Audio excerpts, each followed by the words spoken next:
Good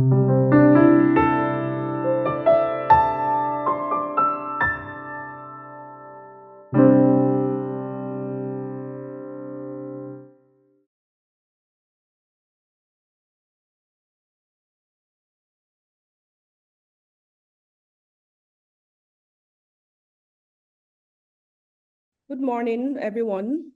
My name is Nkiru Zodi. I am the program manager at Policy and Legal Advocacy Center. And you're welcome to this webinar on building effective reserved seat systems for women, comparative experiences and lessons for Nigeria's special seats bill. So we have a moderator for this webinar, Mr. Terry Kumi. So Terry is going to run and manage the agenda for today. So Terry is a journalist, TV producer, presenter, and parliamentary reporter with Channels TV here in Nigeria. So Terry, I'm going to hand over to you to run the webinar and facilitate.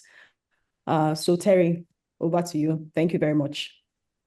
Well, thank you very much, Nkiru. It's always a pleasure to do this. I think we've done this severally now.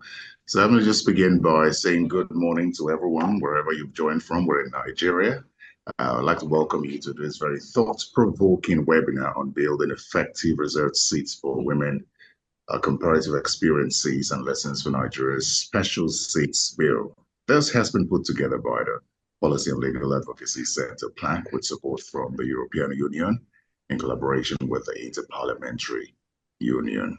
Kira already introduced me. I'm a journalist, and I've covered Parliament long enough, and I've followed this bill. But let me just take this moment to appreciate the Policy and Legal Advocacy Center for their tireless efforts in promoting the special seats bill, which has now become a popular conversation among Nigerians at different levels. What we know about this bill is that PLAC has played such a crucial role in raising awareness about the importance of gender-inclusive governance and pushing for policy reforms that promote women's participation in decision-making process. PLAC has not only helped to galvanize support for this bill, but has also provided critical insights and analysis to inform the policy debate.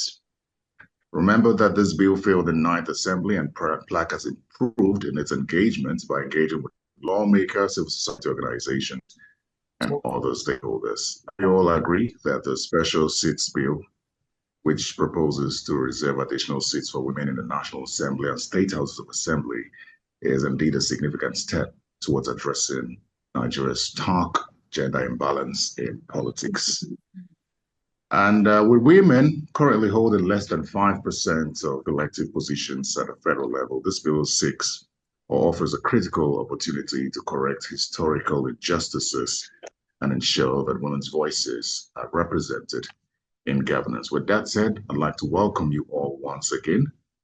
We expect quite a number of speakers at this. We expect the Honorable Minister of State for Labor and Productivity, who is a former member and Deputy Chief Whip of the House of Representatives. She's the initial sponsor of the special seats bill in the 9th National Assembly, Honorable Nkiru Georgia. We also expect Honorable Zainab Gimba, a member of the House of Representatives Committee on Constitution Review. She's the immediate past chairperson, Commonwealth Women Parliamentarians. And of course, Dr. Al-Nuaimi is a member of the Federal National Council of the UAE, as a former president of the IPU Gender Partnership Group. Professor Drude Dahlerup is a professor emerita of political science, Stockholm University, guest professor, Roskilde University. She's a leading international expert on women's political representation and gender electoral quota. Our own Professor Joy Ngozi Ezeilo, Senior Advocate of Nigeria, is a professor of law, a former UN Special Rapporteur on Trafficking in Persons, and a founding director of WACOL. I've had several conversations around this bill and women participation in politics and governance with Professor Joy Ezeilo, so I'm very honored to have her here. We'll also have Karine Jabre, Director of Division of Programs, Inter-Parliamentary Union, the IPU representative at this webinar. So with that said, I'd like to welcome the Executive Director of the Policy and Legal Advocacy Center, Mr. Clement Wankwo, to give us his welcome remarks.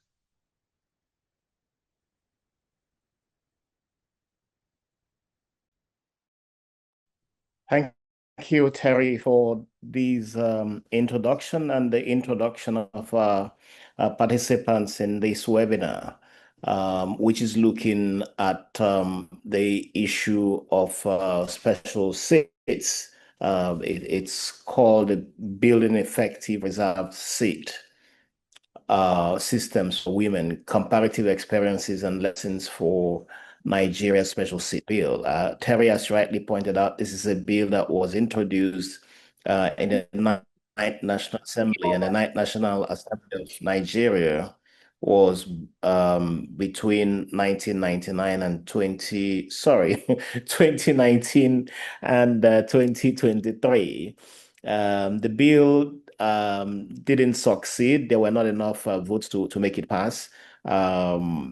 Again, there were not a lot of people who knew the full details, and members of parliament in Nigeria, the National Assembly, did not have full awareness of the contents of the bill. What PLAC has done, and this is also good to say about several other organizations who have been working on this issue in Nigeria, is to create bigger awareness of this. And I'm delighted to say that at this time, there are several organizations who are in the forefront of advocacy around this bill. And I think that's what makes it quite popular at this time, that there is a whole lot of organizations who have committed time, who have committed resources, and who are contributing in their own ways to get this bill to pass. Yesterday, I had a meeting with a senator who I had heard was initially very opposed to the bill. And by the time we finished speaking, his question was, in principle, this is not a bill anybody should object to. This is a bill that we should ask ourselves what would be the modalities. So as we speak, it's also going to be a key question. What would be the modalities for getting this bill in place? This was something that I had thought was already answered in the bill, but it looks like there'll be added conversation to this. So our purpose today really is straightforward: to share practical experience on how reserved seats are designed and implemented, and to deepen our understanding of the key design choices and minimum safeguards that would make this deliver. We do have, like you said, Terry, Professor Joy Ezeilo, who is one of the key advocates of this bill in Nigeria, and who also works, functions as a consultant on constitutional review to the National Assembly. Her wealth of experience has been very immense in popularizing and advocating this bill in the National Assembly. And we believe that her insights here will really be very useful for all of us. And I'm happy that we do have Professor Drude Dahlerup and Dr. Ali Al-Nuaimi from the United Arab Emirates. You're all very welcome. We're delighted to learn from you, your knowledge, your experience on how we can push this bill to pass. It's only a few weeks to go to vote, which means it's going to be intense few weeks of reaching out to every member of the National Assembly. And, my meeting yesterday with the senator was part of my own goal of trying to reach out to as many as the 469 members of the National Assembly. It's a tall task, but it's something that I think that everyone who has the opportunity to embark on this journey should consider this also as something to do. We do thank the European Union, who have supported this initiative. In addition to the EU, several other international development partners have been very much supported the work that is going on, including the UK Foreign Commonwealth and Development Office. From the UN, both the UNDP, UN Women have also been very much involved in this, and the Nigerian organizations involved in this advocacy are too numerous for me to mention, but I'm delighted at the popularity that this bill has garnered, and my hope is that all we do will lead to actual support for this bill in the National Assembly and in the State House of Assembly in the coming weeks. Thank you so much. Well, thank you very much, Mr. Nwankwo. Mr. Nwankwo is the Executive Director of the Policy and Legal Advocacy Center. I've known him for a while, and I must say that I consider Mr. Nwankwo to be one of the most patriotic Nigerians I've ever come across. He is so passionate about certain topics, and I tell people that when this bill passes, the flowers must be given. So thank you very much, Mr. Nwankwo. Thank you, Terry. All right, let's take goodwill remarks now. We'll begin with the Director, Division of Programs, Inter-Parliamentary Union, Karim Jabri. Thank you, Terry, and good morning to everyone, honorable members of Parliament, distinguished guests and partners. It's really a great pleasure for me to join you today on behalf of the Inter-Parliamentary Union for this important discussion on women's political participation in Nigeria. As you may know, gender equality in decision-making is an issue that the IPU has championed for decades. Starting back in 1975, the IPU began documenting the participation of women in national parliaments as a means to track progress and raise awareness, recognizing that true democracy in one is only possible if both men and women work together. This vision was formalized in our 1997 Universal Declaration on Democracy, which stressed that democracy cannot be realized without the equal participation of women and men in the conduct of the affairs of society. Indeed, research shows that when more women are included in political processes and decision-making is truly inclusive, then policies that benefit the whole of society are developed and implemented. So since that time, the IPU has worked tirelessly to promote gender equality in parliaments, providing technical support, sharing knowledge, building political will, and facilitating peer-to-peer dialogue on good practices. This is an organization-wide commitment. At secretariat level, we pursue efforts on the basis of the mandate we have been given by our member parliaments to advance women's political participation. But our members themselves have also been championing this cause, in particular the IPU Gender Partnership Group that brings together 2 men and 2 women MPs sitting on our executive committee. This group is mandated to ensure that the work of the IPU as a whole and its functioning contributes to advancing gender equality. And I'm really glad that we have with us the former chair of the Gender Partnership Group, Dr. Al-Nuaimi from the United Arab Emirates, who is one of the biggest champions at the IPU of gender equality and whose country is one of the few countries that has achieved 50-50 gender parity in parliament. But today our focus is on Nigeria, which is at a crossroads by embarking on a constitutional review process that should lead to increased participation of women in parliament. And we congratulate Nigeria for taking such a significant step towards improving the representation of women in the National Assembly. The proposed constitutional amendment bill, which seeks to introduce reserved seats, as was said, for women in the Senate and the House of Representatives, is an important and crucial step forward. We know that quotas and reserve seats are key to reversing the historical underrepresentation of women in countries. We also know that they work when they are designed properly in a way that is adapted to the existing electoral system and if they are perceived as legitimate.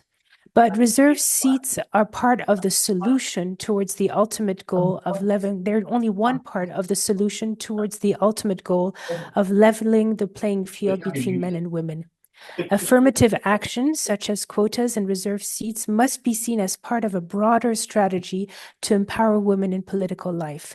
Lessons learned in different countries show that such measures gain in impact and efficiency when they are complemented by other initiatives, such as, for instance, encouraging or requiring political parties to nominate more women on electoral seats, capacity building support to women candidates and incumbent women MPs, and awareness raising to address the societal and structural barriers that often hold women back from running for office in the first place. By developing a comprehensive response to underrepresentation of women in parliament, the aim is to ultimately change mindsets and to create an environment where women can thrive as political leaders, regardless of their background or gender. At the IPU, we stand ready to facilitate support and access to expertise that would be helpful and that would contribute to the successful implementation of the reforms which you are now leading. We will continue to be a strong partner for Nigeria, supporting the ongoing dialogue between Nigeria's parliament, civil society, and international partners. And we are convinced that these efforts will advance the representation of women in political decision-making, and look forward to a very constructive and fruitful discussion today and in the near future. Thank you very much. Thank you very much. That was Karen Jabre. She's the Director, Division of Programs, Inter-Parliamentary Union. I've got to appreciate perhaps one of the most important people on this platform, which are the participants. Thank you very much for finding time to join us this morning. I also want to recognize the presence of Barrister Iberi Fendu. She is one of the women with quite a portfolio of recognitions. She is a lawyer, gender advocate, winner, excellence in political leadership and governance. And I say that I've had conversations with her on women participation in politics and governance as well. And she's doing such an amazing work to promote gender equality in Nigeria. Thank you very much for joining us, Barrister Iberi Fendu. Okay, so let's continue the conversation now and take some more messages. Just to let you know that this conversation seeks to highlight quite a number of issues, which is Nigeria's progress under the ongoing constitution review process, global experiences with gender quotas and women's political inclusion, as well as practical lessons that Nigeria can adapt as it debates the special seats bill. So for the status update and context, it's time to hear from the Dean Emeritus, Faculty of Law, University of Nigeria, Enugu campus, a consultant to the 10th National Assembly on Constitution Review, and founder and CEO of Women. Professor George. Yeah, thank you very much, Terry, the moderator. I don't know why my is not showing, but okay, I think it's about to. Thank you so much. Thank you, the moderator. Thank you, PLAC, for inviting me, and Mr. Clement Nwankwo, and all of those our guest speakers that are going to be giving us comparative perspective and helping us to sharpen our strategies to get it right this time around. I think from the goodwill remarks so far, we can guess already that Nigeria is seriously lagging behind, especially within the African continent. And we know that the statistics, in terms of the constitution making in emerging states, I personally have been involved, including in Rwanda in 2001, where I spent 2 weeks in Kigali and Kibuye with the Constitution Review Committee. Unfortunately, what we've done there and other countries, we cannot. I have been involved in this process, and sometimes very frustrating, sometimes one step forward and two backward. I don't know. But when I look at champions like Mr. Clement Nwankwo, I can't complain anymore, because he's been there and far older there, especially working with the National Assembly to get this 1999 Constitution right, especially at the outset of transition from military to civilian rule. So today we celebrate what is happening in other countries. Of course, Nigeria is making effort to be like others, and it's interesting when you see Nigeria report either to the Synod Committee or to the on UPR for them to mention all of this ongoing efforts. So CSOs, you should be encouraged that they know, and they will quote and say, yes, we are doing this, and we are about to amend the constitution to include affirmative action. And I hope that the woman question with regard to 1999 constitution will finally be answered. I think it was in 2000 in the Nigerian Juridical Review that I wrote an article titled The 1999 Constitution of Nigeria and the Woman Question. And some of those issues that have been raised, especially the fact that constitution making in Nigeria has excluded much of female legitimacy they are still there, and issues of relevance that we need to amend the constitution to ensure that inclusion, we are still in the process of agitating. Like I said, since 2012, I've been formally involved with National Assembly, mainly as a consultant and also a voice for the CSOs in the constitution making process. How far so far, I can say it's been an uphill or Herculean task, trying to have an inclusion in constitution that will follow both the protocol to the African Charter on Rights of Women in Africa and CEDAW and other international treaties that Nigeria is obligated to implement. So right now, of course, I'm consulting for the Senate and where to do where are we? We're very happy with the work because I don't think without effective legislative and social advocacy, we could have gotten where we were. Where we are at the moment, and that's kudos to the work of several organizations, including PLAC, that has been at the forefront, and other women's and feminist group. The 1999 Constitution we know provides, just giving context for non-Nigerians, to an extent entrenched the principles of equality and non-discrimination. Notwithstanding, also, there are discrimination even in the Constitution itself, and we know in summary that where the power is, women are not. The statistic is very dismal. And I like, and I'm sure, I don't know whether they will display it at some point, but I like the mapping done by PLAC, the way they have analyzed it pictorially to just give us an overview and quick overview. But also when you look at it, you'll be depressed as a Nigerian in terms of why are we so much below the global average? If global average is 26 point something, Nigeria at mere 5%. And we know the figures, for which I won't bore you because PLAC already have them well documented. So women, feminist movement and quest for inclusion climaxed in the 9th Assembly with the proportional representation bill, and which unfortunately failed. The 10th Assembly has not only brought it alive, but given us hope that this is possible. And we haven't had the kind of momentum, we haven't witnessed it, and that's a work of collective. So we have consolidated, and like I said, PLAC is also leading with other women's organizations, too numerous to single out and mention here. But so when you look at the bills and what is proposing to amend, here, one of the lessons learned, and I hope also we can hear the feedback, is the fact that we had 5 related gender bills during the 9th Assembly. Now we've consolidated and just presenting one common front. And this will require amendment of several sections, whether it's 48, 49, 71, 77, 117, 147, 192, 222, section 42, amongst others. And this, we hope, will give the special seat bill, including consequential amendment that will help to address some of the challenges and issues that we see. So also adding context for non-Nigerians is that when this is done and this bill is passed, we expect it to add 74 seats at NAS. Presently, it's important that you note that we have also 74 at all levels, totality of the parliamentarians elected in Nigeria. So this will add 74 at National Assembly, that's House of Reps. We run a bicameral system, House of Representative and the Senate. And we expect 108 at state level following territorial district of 3. And if you times 3 by 36, you get 108. What are the contentious issues? And also from there, we delve to specifics on also things that Senate is grappling with, and including alternative to what is being proposed.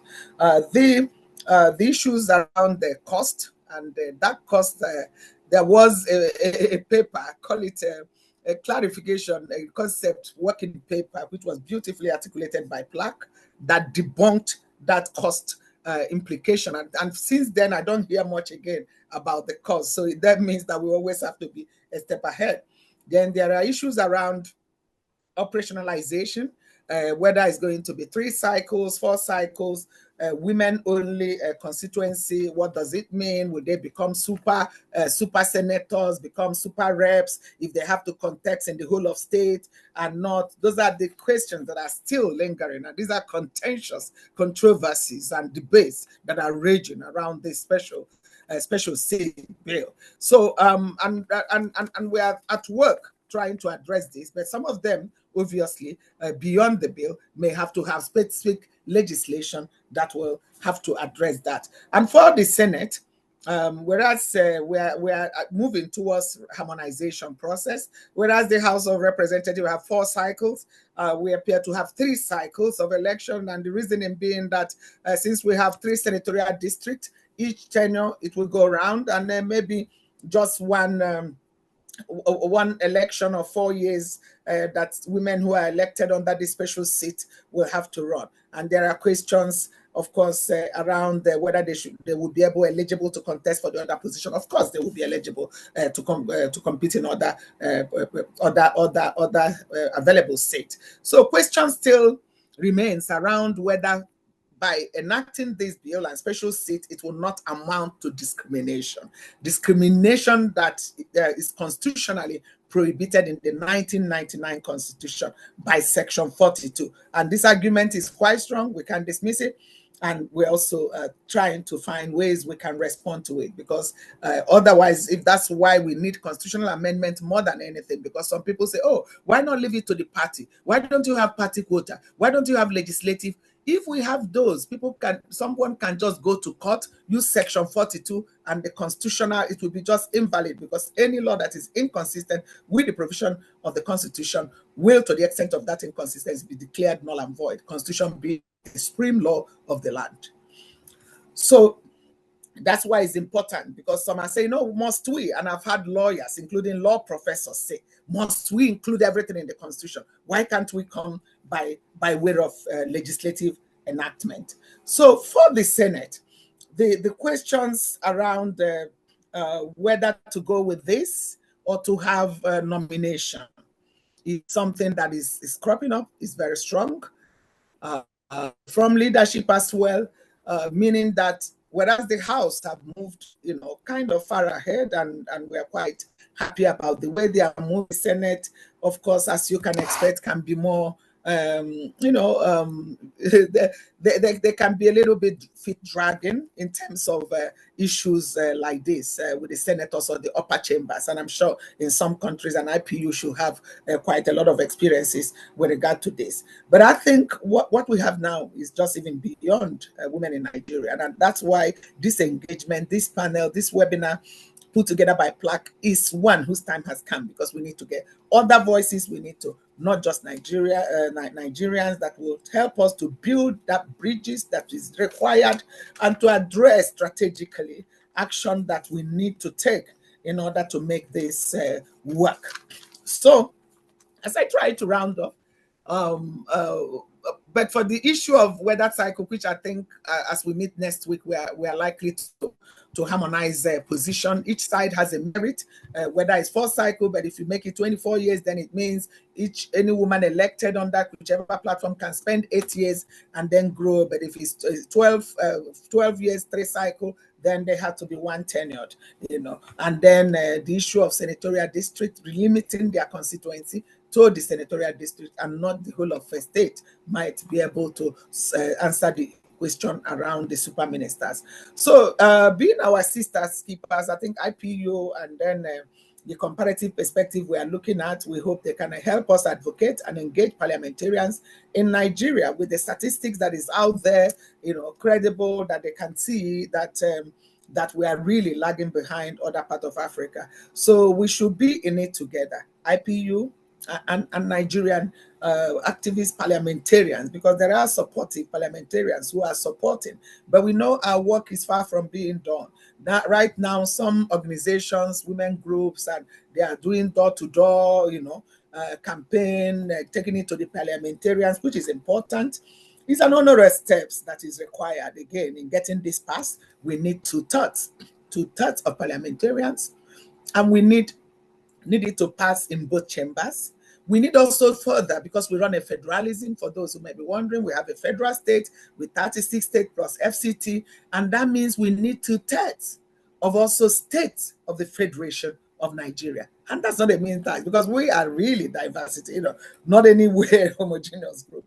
And the diversity is something you will see reflected. The fact that 14 state houses of assembly has no woman legislator, no woman parliamentarian. How do you think, imagine how these states will vote when this bill come up to them? So we have to reach out at all levels. I tell people, to do work in Nigeria, it costs money. It doesn't just cost, everything quadruples because of the level of resistance and the level, and the country is huge, is very diverse, and in that diversity we are trying to find unity and inclusion, and it's not an easy task. But we know women's right to participate in the government of their country is a fundamental human right, and any democracy that is not engendered is indeed in danger. And we've seen that throughout the process of constitution making, that the female Nigerians, women, half of the population, have been relegated to the background. So, but the momentum, we have huge momentum now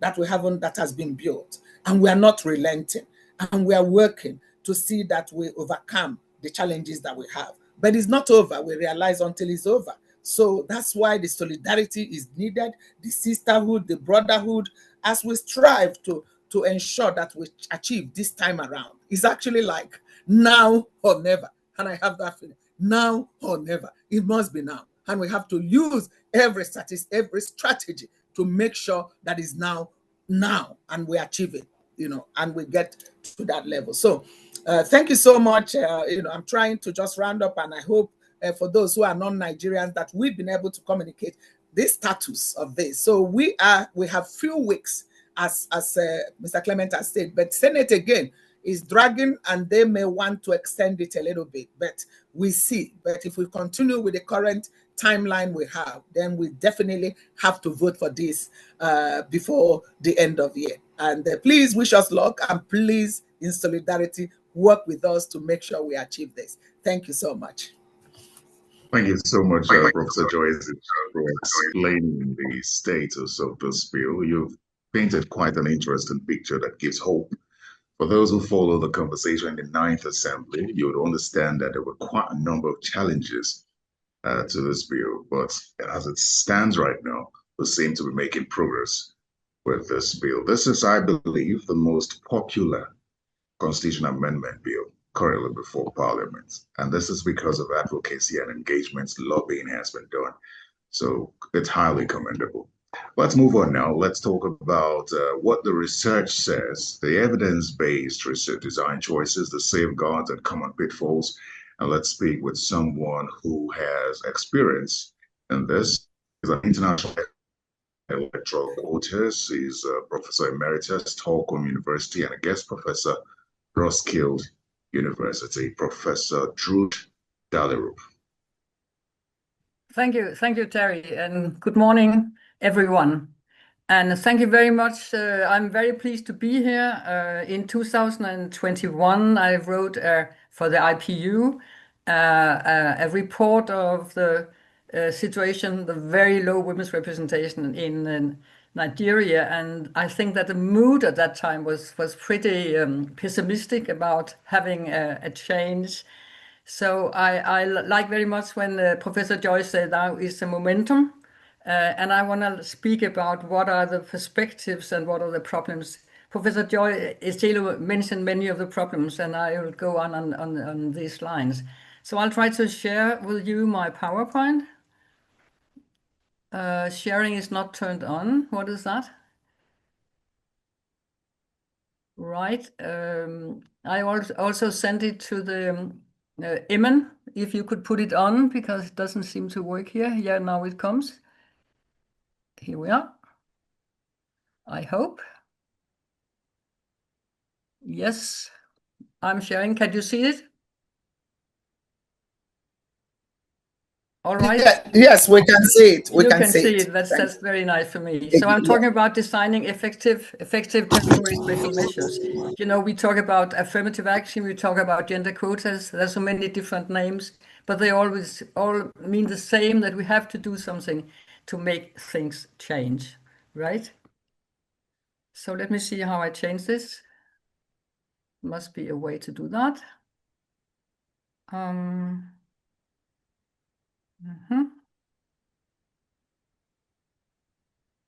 think I do like this. Could that work? Yes. So here's my agenda. Why Nigeria needs temporary special measure. I think we all have been talking about that a lot. And then the new special seat bills for Nigeria. I haven't read the final version, but I just have the main points. Seen in relation to other things around in the world about having the same kind of special measures. But then I want to use most of my time to how to make special seats for women work and the experience for other countries. We have good experience and we also have bad, less successful experiences, right? So why special measures is needed in Nigeria? And I think more and more that, especially in countries with many traditional barriers for women to become candidates and to be elected, there is a need for special measures. Maybe only temporary. That's sometimes we call it temporary special measures, and I've returned to that one. What does that mean, temporary, right? But it's a way to jump over, so to speak, to jump over the barriers, the old and historical barriers against women being included in the political decision makings. And special measures is a way to, we jump over these problems.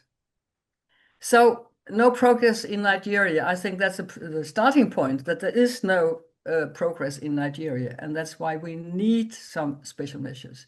And here are just the figures for the last two elections. And we are talking about women elected 3% in the Senate, 2.8 and 3.9 in the House of Representatives.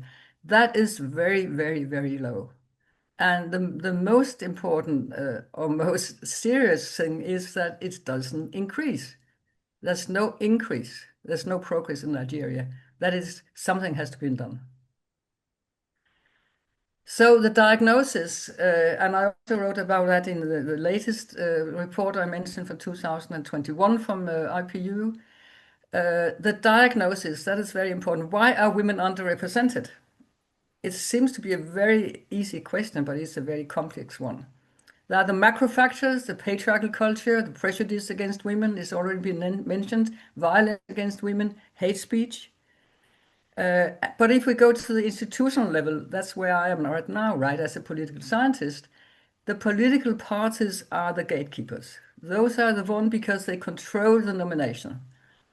So, of course, there are structural barriers out in society that are prejudiced against women, but unfortunately, I think the political parties share those prejudices. The primaries, I think we need much more focus on what happens in the primaries. I see that the Labour Party has done some free nomination without fees. I mean, what really happens in the primaries and who has the power here? But the political parties are and still are the gatekeepers to elected positions because they control the nominations. And men, we have to realize that, predominantly recruit other men. We call it old boys network. And I say also in Nigeria. So my report from the IPU 2021 had the conclusion, I already said it, right, that the political parties are the gatekeepers. They don't nominate women. They don't nominate women always, they nominate very few women, right? And if we look at Nigeria and the world rank order, Nigeria has already been mentioned. Nigeria is number 178 out about 196, I think it is.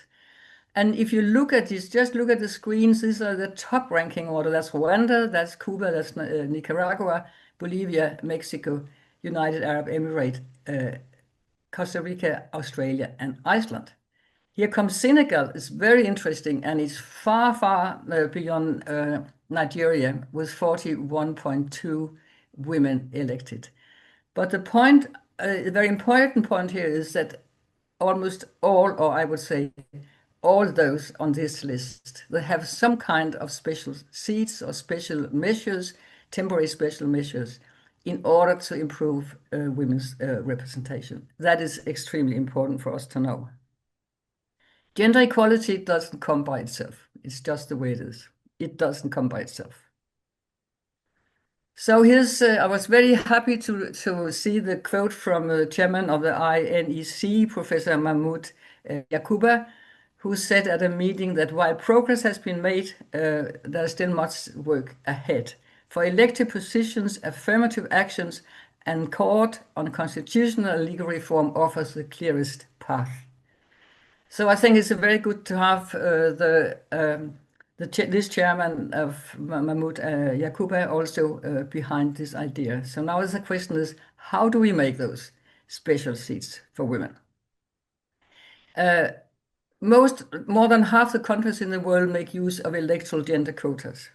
And that's very important. This, I mean, even if it's always controversial, there are, in fact, a trend in the world during the last 3 decades about having gender quotas in politics or temporary special measures, whatever you want to call it, right?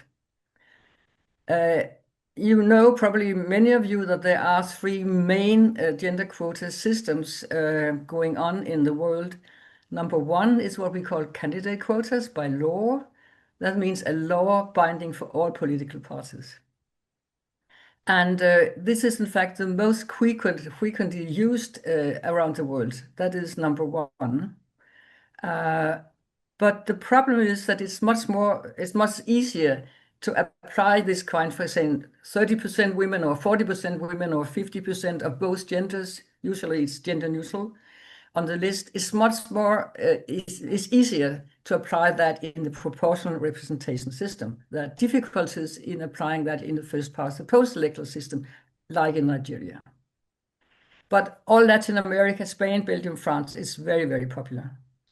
Number 2 is the voluntary party quotas. That means that individual parties for their own list, like ANC in the South Africa, local councils in Namibia, typical Sweden, Norway, individual parties, they put up their own list of, we want to have a decision, we want, for instance, 50-50 on our list. We even may want a SIPA system where you alternate men and women all through the list. That depends on the goodwill of the party. As I see it, there are very little goodwill of the parties, of the Nigerian parties. So, but there's nothing preventing any party to do something. And I see if that the Labour Party has started this, and I really hope that the other parties will do that also. But I think we need the state, we need a constitutional change, and that is number 3. Nigeria needs constitutional changes because we cannot rely just on the political parties to change their old rules, recruiting other men. So reserved seats in the constitution is a good choice in a strongly male dominated and patriarchal regimes. And we have many examples. We have Morocco, they have a national list of 60 women. Uganda, 1 woman per district, and they have 112 districts. That means 112 women elected in a parliament about. I know you visited, some of you visited Uganda. I think there are 360 places. They have very high women's representation. India also have it. This is a very patriarchal society, and they really need to have a 33% for the local councils. Jordan also have a very special one called the best losers. And here comes Nigeria with a special seat. I think that's needed and that's very important. So how to ensure that the special seats bill or the special seats will work for women? I think when I look at it, that the bill will no doubt increase women's representation and move Nigeria up the world rank order. Special seats, as I said, make it possible for women so to simply to jump over all the barrier, all the historical barriers, all the prejudice against women. It doesn't change the media's, the bad feeling about women in the media or all the hate speech, but that is other things that have to be done something about, right? But it's a kind of saying, okay, we jump right now, maybe temporary. So the National Assembly, Professor Joy already mentioned this. It might be 1 or 2 special seats per state, which means that you will come up on a minimum, remember, minimum of 9 or 19% women. But how is that going to work? As far as I understand, it's elected in one statewide constituency reserved for women candidates.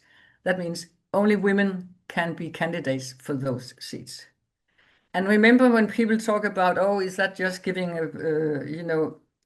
favor of women and discriminating men? We are talking about not that they are giving seats women. The group of women, the women as a category, gets reserved seats, but the individual women, they have to fight for their seats in an open election. And that is very, very important for how people feel about it. It's not a gift. It's something you have to fight for.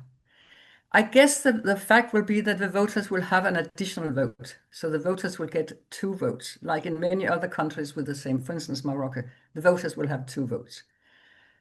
It's important, though, and I want to stress that again and again, that both women and men can stand on the usual as candidates for the constituency seats. We don't want a situation where you have the special seats for women and then people think, okay, the constituency seats, they're just for men. We have to prevent that as extremely important. Senate, we're talking, as it was already mentioned, also about the 33 additional seats, 1 for each state and then 1 for the federal. 25 women as a minimum. That's a fantastic jump in history. But how? Well, elected in one statewide constituency reserved for all women candidates. So the states have for the Senate 3 different districts, electoral districts, and now that's important. We are constructing a new district for the whole state for the women candidates. And again, I stress this, that women can also and should also stand as candidates in the constituency seats.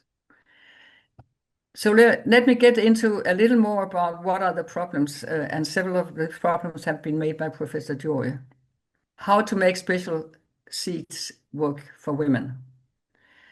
It's extremely important to give the women candidates an independent voice. For instance, we have discussions between women now for those seats.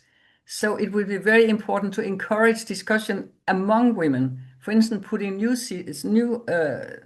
issues on the agenda, not least the women's issues, which are being neglected in a male-dominated political system. And otherwise, and I want you to look at this, the additional seats, otherwise, if you don't give women a special voice here, otherwise, the additional seats might mainly result in an increase of the power of the biggest party, who will most probably win the majority of the new seats. Like this, that those big parties will probably conquer most of those seats. Even I know that smaller parties in Nigeria are those who have more women candidates on their list. But this would be just very bad if we had a situation where it's only a strength of the majority parties, the biggest parties, and not a new voice for women. And we had a little of this problem in Morocco, that it was the biggest party who got most of those seats. The risk is that the political parties stop nominating women for the constituency seats. I said, they say now women have their seats, and then we can go on having only, or more or less only, men on the constituencies. That is a problem with, and especially the women's movement is very important here to press that this is not going to be the case, especially if you have a temporary system. The other big problem is the lack of constituency base for the new women MPs. When we say, for instance, for the Senate, you have 3 different districts, and those who are elected for each party, they have a basis in their party in each of those 3 districts. But women, we're now creating a new constituency for the whole state. And therefore, we need support systems for those women. Otherwise, they just, hang out there. They just add it. Support system must be built within their party, but also by the women's movement. I would say and/or in this new created constituency. Extremely important. So how to make the special seat work in general? Because I think that this is going to be good not only for women, but for Nigeria in general and for the further development of democracy in Nigeria. First, competition. It's very important there is a competition. As I mentioned, the special seat candidates shall meet the voters in an open and fair election. So the legitimacy of those women, because we all know that some people will say, oh, there's just quota women and they just got their seats. No, they didn't get their seats.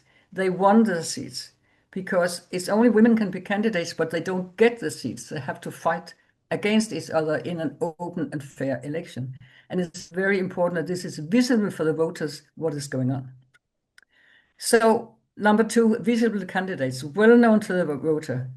And of course, non-discriminatory media. I know the second one is very important. But visible candidates, it should not be unknown. We have bad example from Kenya. I know some of you have well known about the Kenyan situation, but they have these 47 women who are not meeting the voters, but they're coming in if they haven't sufficient enough women elected, and people call them flower women and all bad things. Because they think they have just been given by the parties those seats. They should be fighting for them in an open competition between other women candidates. And that's why women's movement is very important to make this work, because this is not going to be easy. I have to repeat, I do support this system. I think it's the right system for Nigeria, but you have to work very active on it, so that we just don't have some added women and nobody knows who they are. The possibility for having gender equality now very high on the political agenda is there, right? So number three, continued pressure for women candidates in the existing constituency election. I have said that again and again, and it's very important. In order to avoid the non-reserved constituency seats remain predominantly a male domain. Four, make it easy to move as candidate from special seats to constituency seats in the next election and vice versa. That was one of the big problems in Morocco, that there was almost no transition from the women's seats to the constituency seats in the start, but now there is. And when looking at what happens in Nigeria, I looked a little bit on the statistics, and in Nigeria today, fewer women than male candidates who lost an election try again in another election. It could be trying in the same, for instance, for the Senate, or trying to move to the National Assembly or the State Assembly. It could also be, but the fact is that if women, they go through, they come up through all those barriers and become a candidate. They lose and then they quit. It's very important. Here are women who have shown an interest in political life, and they should be supported to try again the same election or a different election. So it's very important not to lose the losers, because they're not losers. They are just didn't win that election. They could win the next election. So here's Morocco, 60 reserved seats for women on a special national list. So it's not in different constituencies, but it's only one state nationwide list. It started as 30, but now it's 60. And there are 30 seats received for use, both men and women, by the fact. So again, it's so important that the constituency should not be de facto for men. So in the beginning in Morocco, very few women were elected on the constituency seats.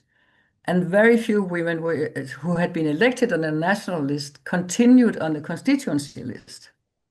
And here, the whole procedure of primaries and nominations come into the focus here, because how does this nomination process really take place? How does that take place? And do the party have one whom they already support and think they should continue with the same man as always? So in Morocco, this changed gradually. There was so much critique that women were then in the national list and then men were in the constituents list. And today this has changed by pressure from the women's movement, from many other also.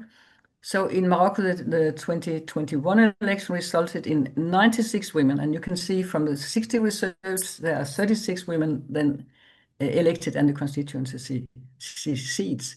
So they have 24.3, much higher. But there are very good examples. I wrote a research article together with a Moroccan colleague about what happened here with the why didn't it work in the start. It's good to read that for the Nigerian situation. Number 5, visibility of the individual candidates. And here I have a question because I know that you have no candidate names on the ballot. When the voters come into the ballot station, they get this ballot, but they're only party names and not individual names. It would be much more easy if there were candidate names on the ballot, for instance, for the special seats, but I know that's a big discussion. And also this number 6, why can't we have independent candidates for the special seats? I know it's against the constitution, but Nigeria is changing the constitution at any rate, are you not? So number 7, and as a electoral system nerd like me, I look very much on ballot format. So what is going to happen here? Are the said voters going to have 2 votes? But then are we going to have 2 ballots, one for the reserve seats for women and another one for the constituency seats? Or is it going to be one ballot where you have both?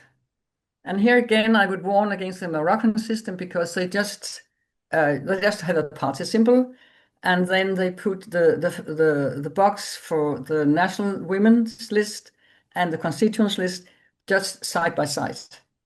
And you see, looking at the statistics, that people, they crossed the same. If you cross for the constituency with the male candidates, then you cross for the same party for the women's list. And I would love a system where there was some very strong women who get from some of the smaller parties, and the voters say something, okay, I voted maybe for the big party here for the constituency list, but maybe for another party for the women list. That would really give lots of energy into the women list with the 2 very, very specific 2 ballots. And I don't drown the special women's seats in the constituency seats. That's my point.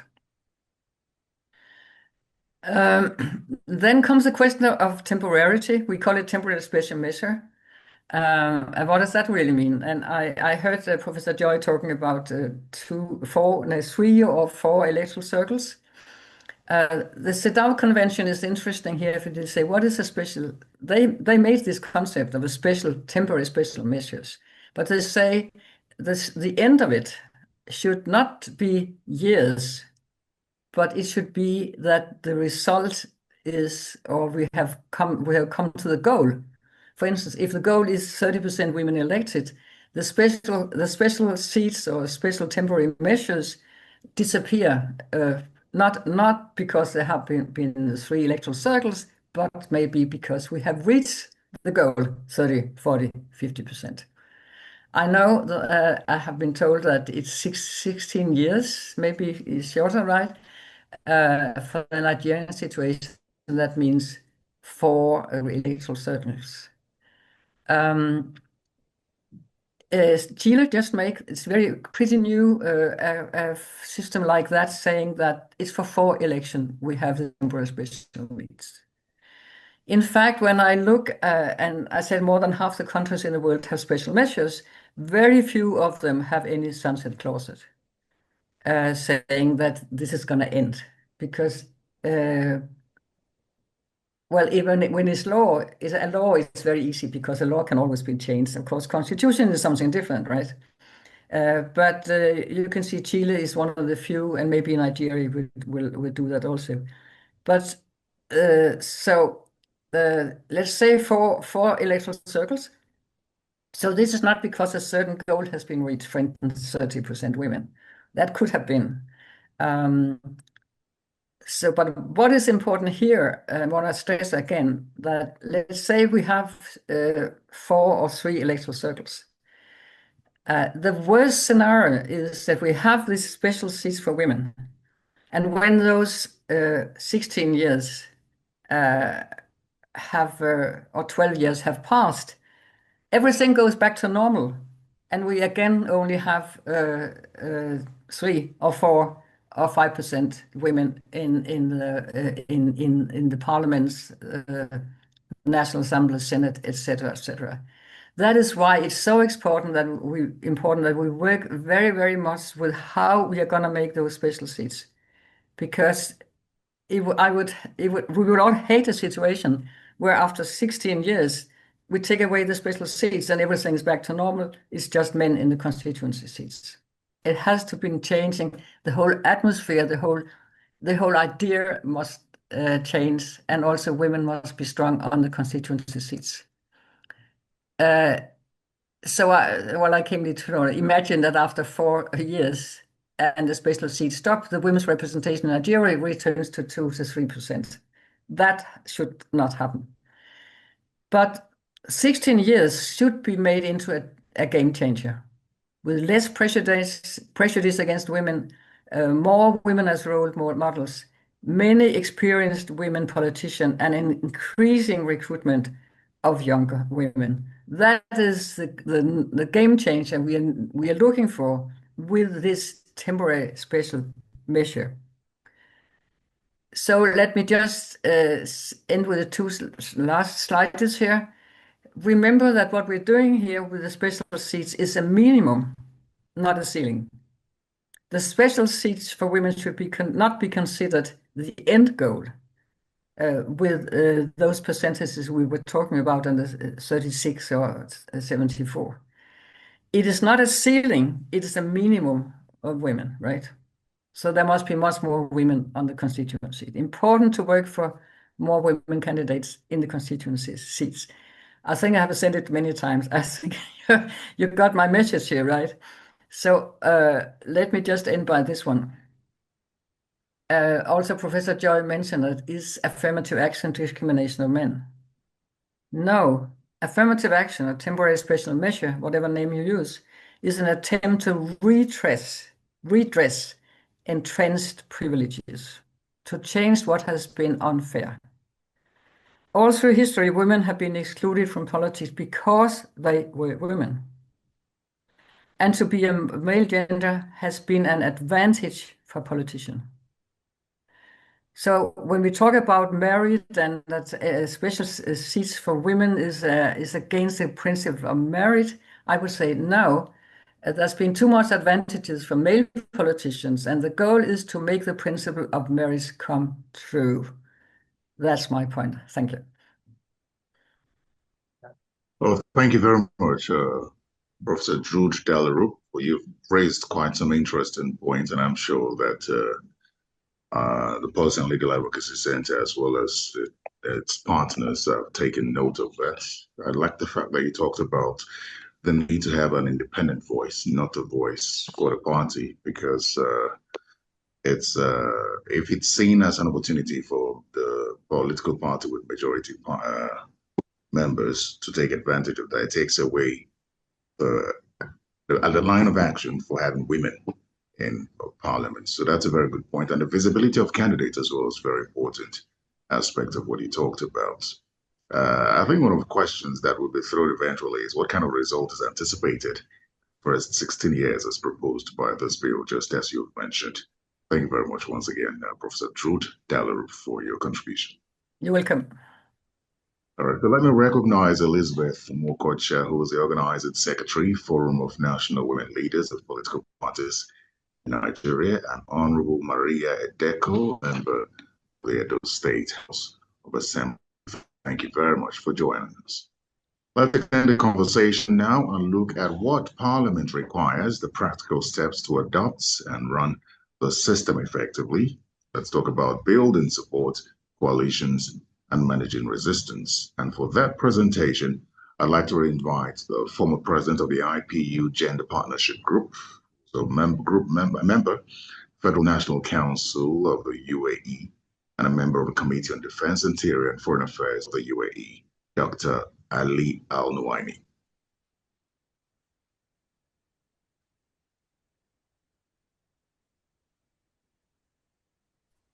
Good afternoon, everyone. Can you hear me now? Yes, loud and clear. Okay. Yes, we can. Okay. First of all, thank you very much for arranging such a session on a very important topic, not only for Nigeria, but actually for Africa and many other regions. And it's very important for our Nigerian friend to understand that the world and Africa expect from Nigeria to be a role model in many aspects, including the issue of gender partnership. Actually, I know Nigeria very well. I've been engaged with this issue since 2019. I met the speakers, many parliament, politicians, faith leaders, public figures, women organization leaders also. So I am aware of the challenge. And this is where I think I'll bring to you the UAE story, because I feel that we share, the UAE and Nigeria share so many things in common that we had to deal with, which I believe our Nigerian friend, they have to deal with. Because, when I start dealing with this issue with my Nigerian colleague, they mentioned, there is an issue with the culture. There is an issue with politicians. There is an issue with faith leaders, and I think we did face the same things. We believe in the UAE, we were fortunate to have the right leadership who had a vision, and there was a political will within the UAE from the beginning to this challenge. Or despite that there was a resistance, it was some of them they link it to religion, some of them they link it to culture, but at the end we were able to succeed. So, I think what our Nigerian colleague needs, a leadership will. And if there is a will, there is a way. In the UAE story, you will be shocked to know that when the new educational system that known everywhere started in the UAE in the 50s and the 60s, we couldn't start school for girls because the family refused to send their girls to school. So we started with the boys. And there were our leader, Sheikh Zayed.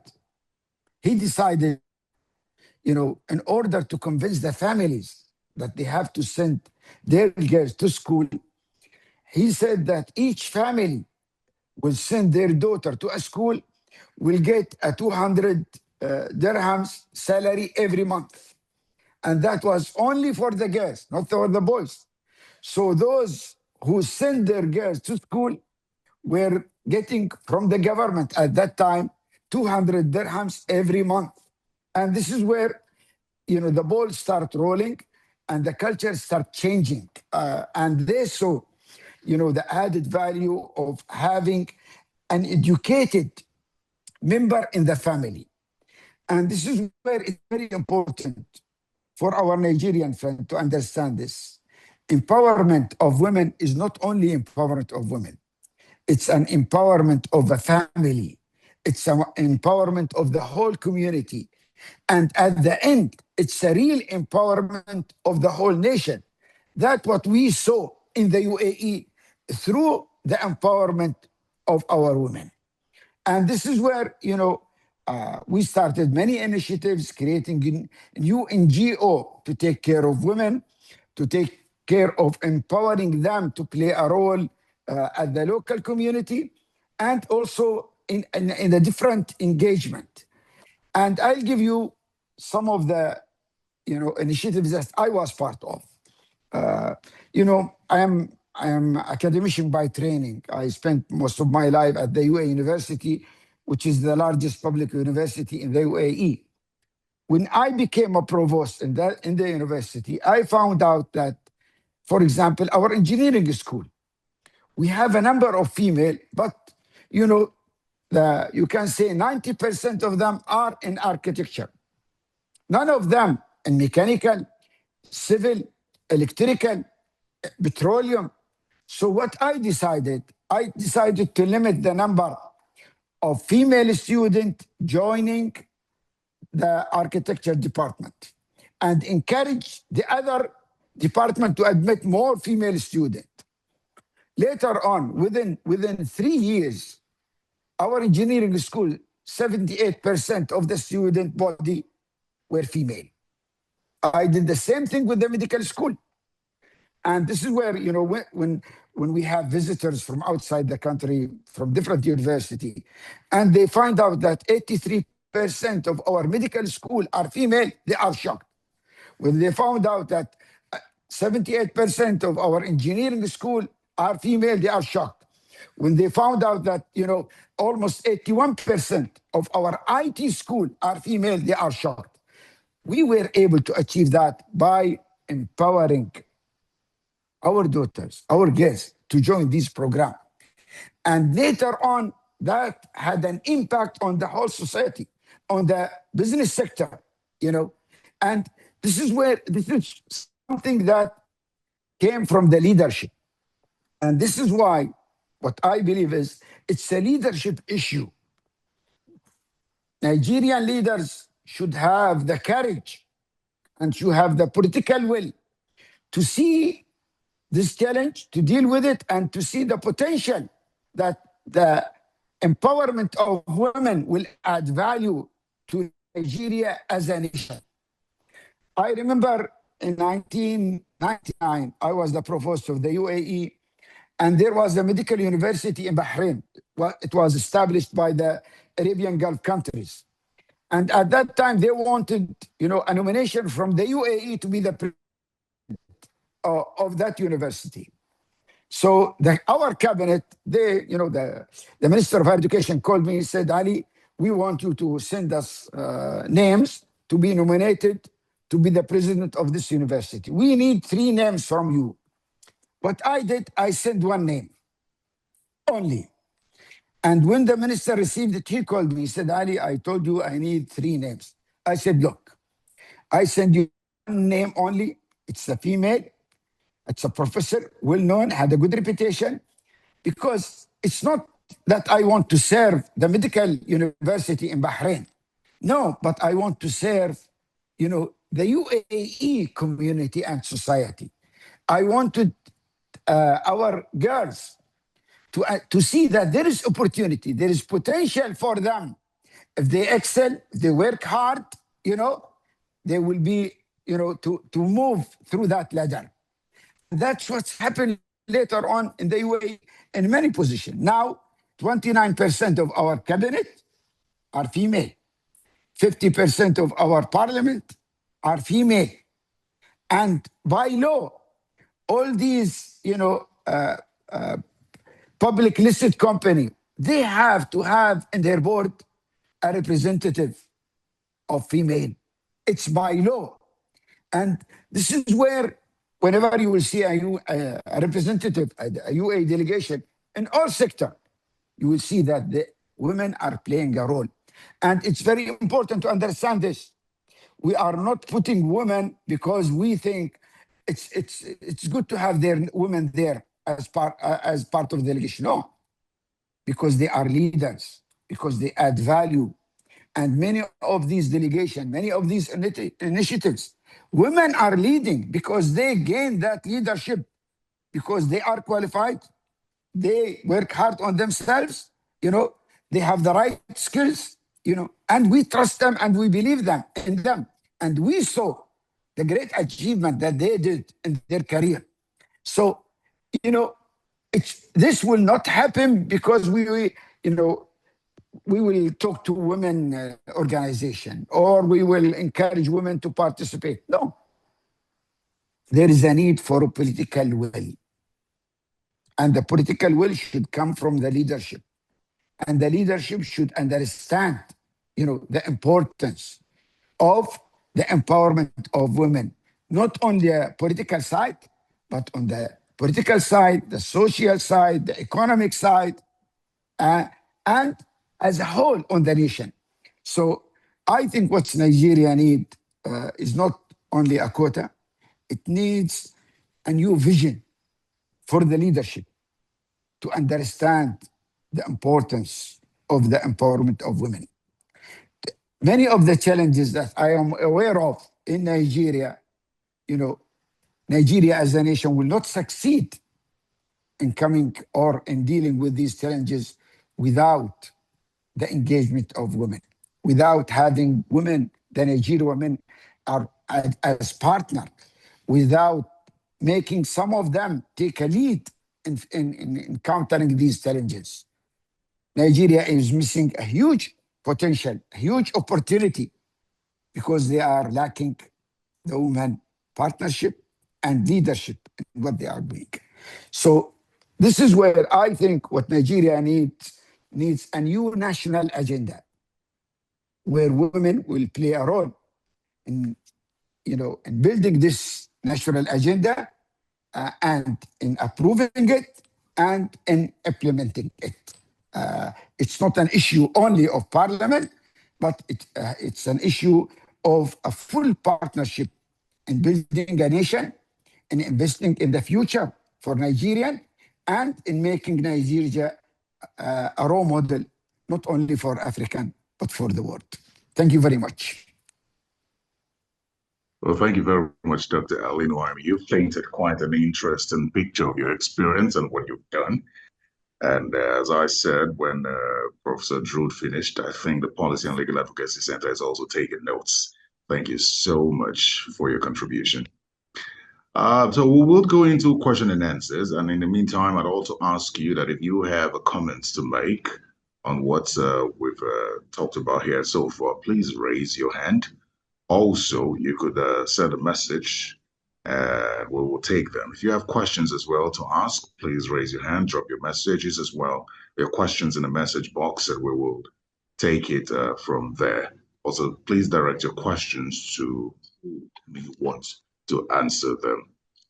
So let's begin with Mr. Clement Wankwo. Following what's been said here today, it would be nice to ask you a few questions. So let me kick it off by asking you a question about some of the challenges that you've experienced in the course of putting this together, this bill specifically, because I know that you've moved from the initial sponsor of the bill, who was the deputy chief whip of the House, and now you have the deputy speaker, and that's a good progress you've made. So talk to us about some of the challenges and how you've been able to scale them.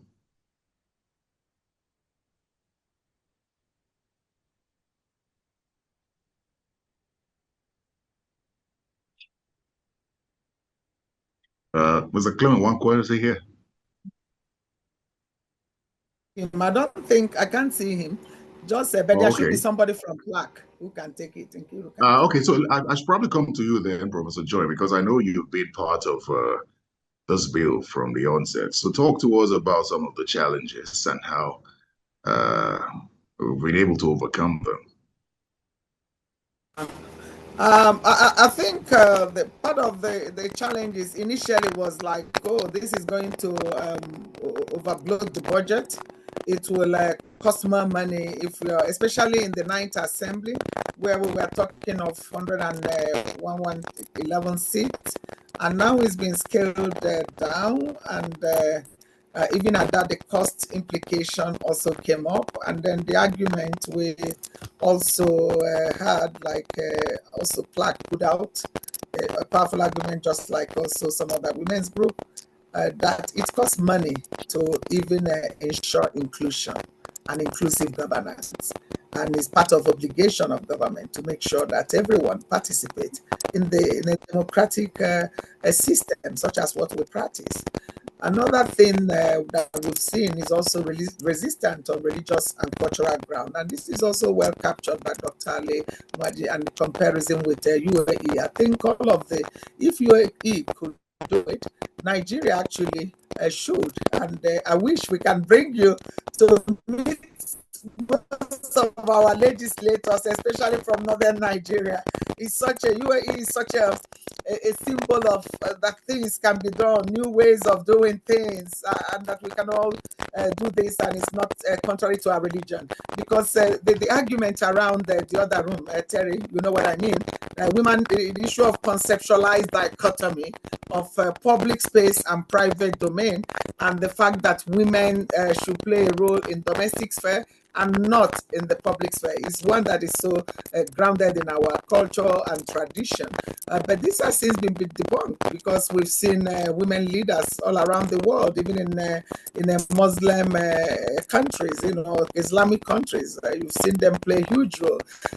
So also those who are resisting on grounds of tradition, they've seen also that women have been elected and they've performed. Women have been appointed in governance and they've also performed.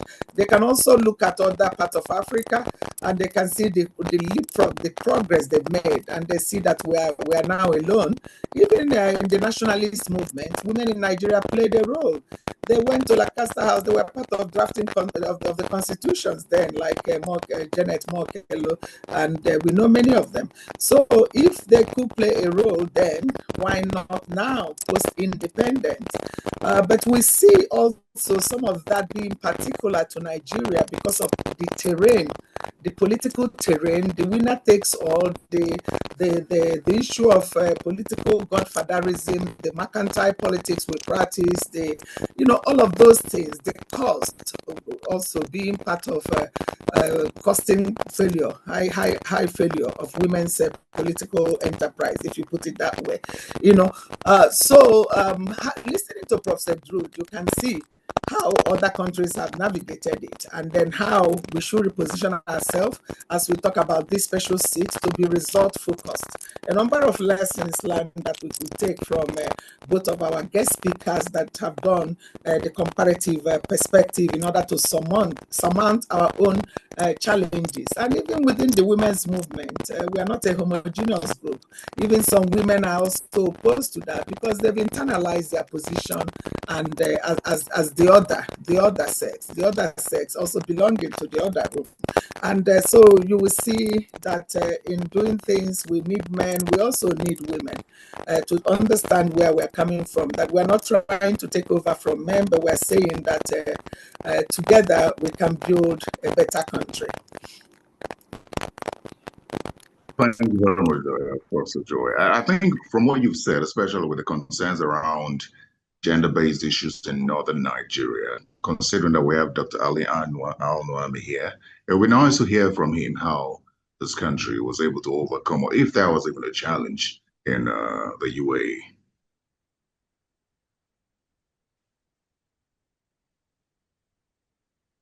Dr. Al-Nuaimi, did you hear me, please? Yes, I did hear you. We are a Muslim country, and we are part of a very conservative region, actually.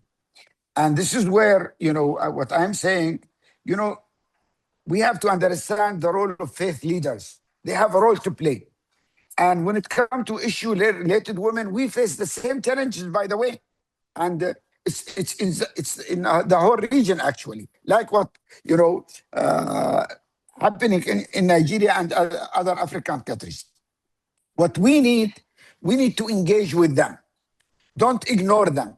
Bring them on board. Show them the added value of the women, the role they can play, to the local community, to their family, to the nation. So I believe it's very important to have what I can, mention it as an awareness dialogue with faith leaders to get their blessing and their support. Ignoring them will create an enemy from their side and their follower to what you are intending to do. And they, because there is an impression with them that you will destroy the society you know, you are targeting these women, Muslim women, because you want to attack Islam. It's their faith. No, you know, you have to approach them in a way, a convincing way to them that no, actually, this has nothing to do with religion, but actually it will add to the local community a person who are well educated, who are well responsible, who care about their community and others, and who are willing to create a better future for the whole community in all aspects. So don't ignore for faith leaders. Create a dialogue. They have a wrong assumption. Based on that wrong assumption, you know, they deal with such initiatives. So it's very important to bring them on board, engage with them, and create a narrative that is convincing to them, not convincing to you. If we approach them with the narrative that we are talking about here, they will not be convinced. But we have to work smart to reach your goal. Thank you. Thank you very much. That was well put, Doctor. Thank you. I think you've captured it right. Let me just also add, Terry. Yeah. Yes, please go ahead. Can you hear me? Yeah. I said no. He has captured it right, and I wanted to point out that we started in that process, and what he has said is a very good advice. I think UN women, particularly, have done very well in engaging the traditional leaders and engaging the faith leaders, and it's something we should do more, because actually we have paid very high prices in the past in terms of other legislative work like CEDAW not being domesticated because of one phone call. Even in the night assembly, one phone call nullified all of our work from a faith leader that people look forward to. So it's a very, very good advice, and I think it's one that organizations that are doing very well in this, like UN Women, can continue, and other women's group and PLAC can come in.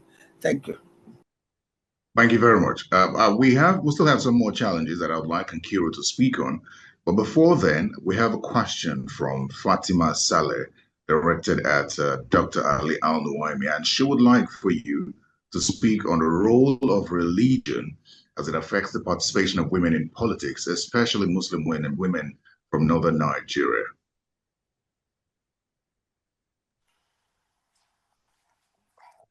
You see, you want me to answer this question now? Yes, please. Okay. Look, first of all, you know, faith leaders has a role to play. And it's very important to acknowledge this. Almost 84% of the world population, they follow religion.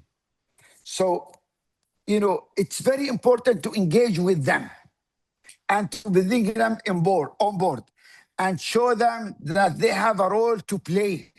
You know, ignoring them is something that will create from them an enemy, and ignoring them will not let them sit at home without, you know, engaging or doing something. No, they will continue doing things as they see these things. But, you know, trying to, you know, have a dialogue with them, create an awareness and a shared responsibility with them, showing them that they have a role to play, showing them that they are respected, you know, and we are willing to work together, create a partnership with them. That's the only way to change their mindset, to make them play a productive role, and actually to let them see the added value of what you are doing. You know, unfortunately, we couldn't understand the importance of faith leaders, not only in our region, even in Europe, because of the issue, you know, with the separation between the state and the religion. I'm not talking about an issue I want faith leaders to play a political role. No, not at all. What I'm talking about is they are very influential in their community, on their follower. They can, through a narrative, very easily get the heart and the mind of their follower and the people. What you need from them is to move them from being an obstacle to what you are aiming at, to bring them on board. that might not cost you a lot, but what will cost you that showing them some sort of respect, showing them that they have a role to play, and engaging with them in some activities, and also ensuring them that this is not against Islam. This will be an empowerment to the local community. You know, it will add value, you know, to them as human being, as part of their family, part of the community, and that at the end that will add value even to the faith. So the issue is this, you know, you have to build the bridges of trust, respect, partnership with faith leaders. And that does not mean you are allowing them or you want them to play a political role. No, you want them to play their own role that will benefit you and pave the way for you to reach your objectives. Thank you very much, Dr. Al-Nuaimi. Very well put. Perhaps the Policy and Legal Advocacy Center, as suggested by Fatima, would consider inviting you to speak to Nigeria's parliament on this. Thank you very much. All right, let's go to Nkiru Uzodi now. She's a program manager for the Policy and Legal Advocacy Center to speak more on the challenges so far experienced in putting this together and how Policy and Legal Advocacy Center has been able to overcome them. Okay, thank you very much, Terry, and thank you to our distinguished speakers. You know, it has been an enlightening conversation so far. I think one of the major challenges has been identified, which is the religious, cultural, and social norms. You know, the patriarchal attitudes and deep-rooted gender stereotypes. That was a huge challenge and still remains a huge challenge to this bill. Some of the challenges we've also encountered is political resistance and misperception, particularly perception of loss of seats by male legislators who often misinterpret the bill as taking away their existing constituencies rather than creating additional seats. So we have had to do a lot of awareness around this to stress and emphasize that these seats are additional and they will not be replacing existing constituency. Now this has really gone a long way in kind of countering that zero-sum thinking that fuels resistance from male politicians. Then another challenge is also constitutional amendment priorities. You know, Nigeria has an ongoing constitutional review process, and there are so many issues on the agenda. There are so many bills that are up for amendment. So this bill is actually competing for attention amidst other constitutional and governance reforms, such as local government autonomy and electoral amendments. That happened the last time in the 9th National Assembly, and that's still happening now. So if there's weak early consensus, then it's going to affect the bill. So unlike constitutional amendments on, for instance, financial autonomy or local government reforms, you know, the women's representation issue, you know, lacked a strong block of elite male champions driving it through both chambers in the 9th Assembly. And there's also, that risk still remains. So that's something that we are working on, you know, we're lobbying members to ensure that that doesn't happen again. Then, of course, there's legislative and technical barriers, and I'm very happy that Professor Dahlerup is here. I'm such a huge fan. I've read several of your works. So, you know, we all know that there's a constitutional amendment threshold. The bill requires a 2/3 majority in both chambers, in each of the chambers, and approval by 24 state houses of assembly. That's a very high bar. So that was one of the huge challenge we had. We didn't meet that bar in the House. It got very, very a low number of votes. And there's also the challenge of advocacy timeline. The legislative window is tight. Nigeria is going to be going into a general election in 2027. And the last time this came up in the 9th Assembly, we started the advocacy a bit late in 2021, and then in 2022 we started preparations for the general elections, and in 2023 we went into the general elections. So this time legislative window can also create another risk for the advocacy, you know, and cause this bill to be crowded out by other competing priorities. And there's also the issue of complex design questions. And I'm happy that Professor Drude and Dr. Ali have also responded to this. You know, concerns around how the streets will be distributed, whether they'll be rotated.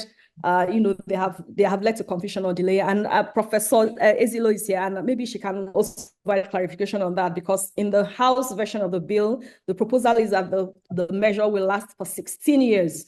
But I think in the Senate, they are proposing knocking this down to 12 years for the reason that there are 3 senatorial districts.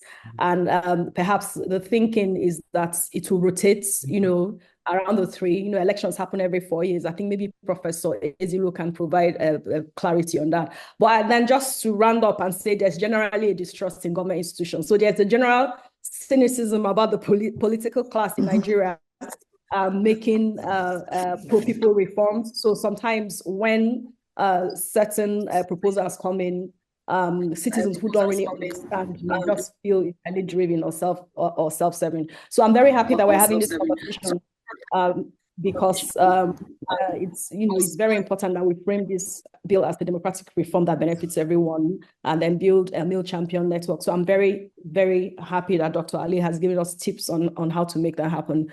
Thank you very much. Well, thank you very much, Nkiru.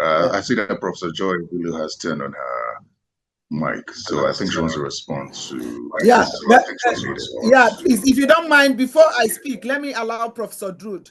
She's been raising her hand for a while. Let me allow Professor Drude go first, and then I can respond. Thank you. Well, thanks a lot, Joy. Let me say I'm very impressed by what is being done now, and I love very much Dr. Ali. You should take a tour in all of the Muslim countries with your. I'm sure. I mean, men speak better to those men than women do. Absolutely. So you're very important, right? I wanted to comment on one thing. Professor Joy said this. What I'm saying, that we need women's movements. In many aspects of supporting or criticizing also the special seat women. And you said that the women's movement don't agree. They don't have to, because we want women's issue on the agenda. And you get a very good discussion between different points of view on reproductive health or on women's salary or childcare, etc. And that's just fine, because this is setting an agenda on women's issues. So you don't have to agree. Of course, it's nice if you do, right? Because there's a strong force. But the fact, agenda building is very important here, also to make those women having a very special role, a very important role. So be it very good. There could be different opinions. That's just fine with me among the women's movement. But they have to be very active around those special seats in order to make them work. But thank you. I'm very impressed by what is going on, and I'm really hopeful this time. Thank you. Yeah. Oh, thank you very much. Yeah. Thank you. Just quickly on what Nkiru asked me to do, and thank you, Professor Drude, for reiterating the fact that yes, we don't all have to agree. Women are not a homogeneous group. We're scattered hegemony, and issues are different. Of course, we would like to build more bridges and have more, women, or if possible, all women supporting. But that's not practicable. But it's at times disturbing that even elected women, and it would be nice to see how you've navigated that, elected women who felt that they've competed and arrived to the seat they are occupying in the parliament, that there shouldn't be affirmative action, that everybody should go through that same, which is really where we have some problem. When you don't enjoy that type of support, you take for granted. And we don't really have very functional women parliamentary caucus. And you see these caucuses have been very good in building that sisterhood, that solidarity that is required to push through some of these bills. So on the issue of cycles, the proposal from Senate was based on the fact that we have 3 senatorial districts. And if you have 3 cycles of 12 years, 4 for each senatorial district, that gives you 12 years. And they were worried that with 6, it doesn't match. But then there is, because what you said about sunset clause, we try to deal with that in the Senate is to have a provision that at the end of 12 years, that this should be reviewed with a view to reviewed upwards, not to be discounted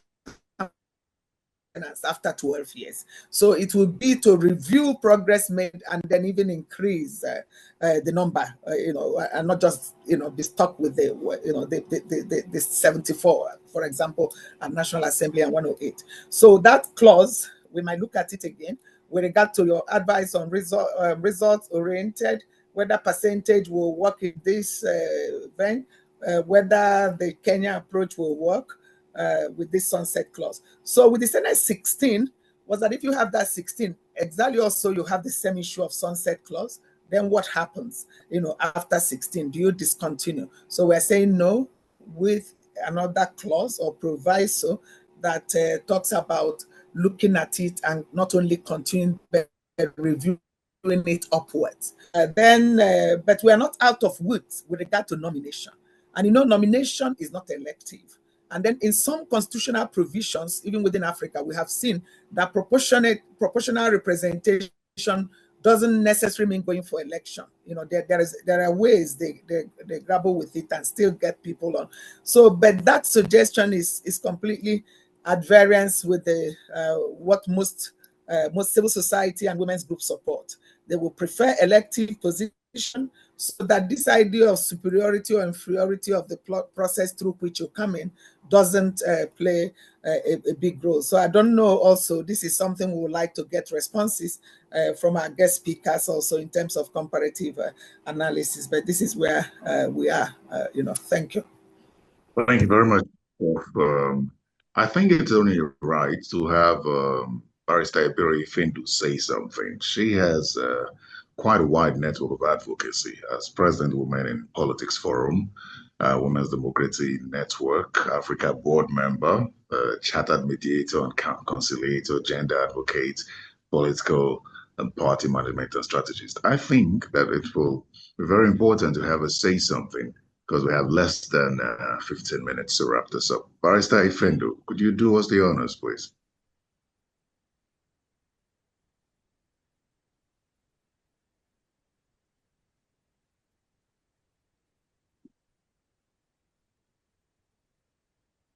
I'm guessing, let's see. I think she's still here.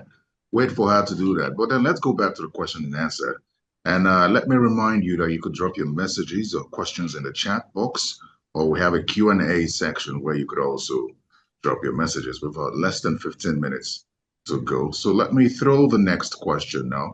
And Prof, you had talked about the 16-year initial period. I think we could have a global conversation, especially from perhaps Professor Drude, who has worked on something like this, and get to understand what sort of results we anticipate in the first 16 years. Yes, hello, can you hear me? Yes, please. Yeah, I think that, first I said, very, very few countries are only limiting special measures to a specific period, right? And I think it's always made as a compromise between those who hate the special seats or any kind of quotas and those who like it. And it's because of this compromise you put in a sunset clause saying, yeah, after so many years. That's why I like when the CEDAW convention says it's not a question of years, but it's a question of result. So we drop these special measures when, for instance, women have had 30% in three consecutive elections, right? That would be a very, very good way of doing it. So I really think that this is just a compromise, and nobody's really thought what would happen after. I mean, the minimum could, of course, be that you say that those special seats are that they are included in the constituency seats. So you add the number of seats in the parliament. But at any rate, as I said, the worst scenario is that it's just gone and nothing has happened. So that there are 16 years of opportunity, or 12, right, of opportunity to be used. And it's very important that this is used. But maybe you can tell me, some of you, why did this question? Am I right that this is a question of compromise? That is, say we don't like it, but we want to, okay, you get it for some years and then we take it away. and nobody has really thought about what would happen after the end of those years. I would rather like a clause, if you want something clause, I would like one, like CEDAW says, that some goal has been achieved instead of some specific years. Okay, Kira, I'm sure you want to respond to that, but first let's take two people whose hands have been up for a while. Maria Adeko.